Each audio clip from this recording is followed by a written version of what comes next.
ابو while نے بیان کیا، ان سے حضرت عبداللہ بن مسعود رضی اللہ عنہ نے بیان کیا کہ ہم پہلے نماز میں یوں کہا کرتے تھے، فلاں پر سلام اور نام لیتے تھے، اور آپس میں ایک شخص دوسرے کو سلام کر لیتا۔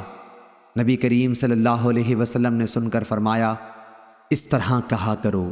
ترجمہ یعنی ساری تحیات، بندگیاں اور کورنشیں اور اچھی باتیں خاص اللہ ہی کے لیے ہیں، اور اے نبی آپ پر سلام ہو، اللہ کی رحمتیں اور اس کی برکتیں نازل ہوں۔ ہم پر سلام ہو اور اللہ کے سب نیک بندوں پر۔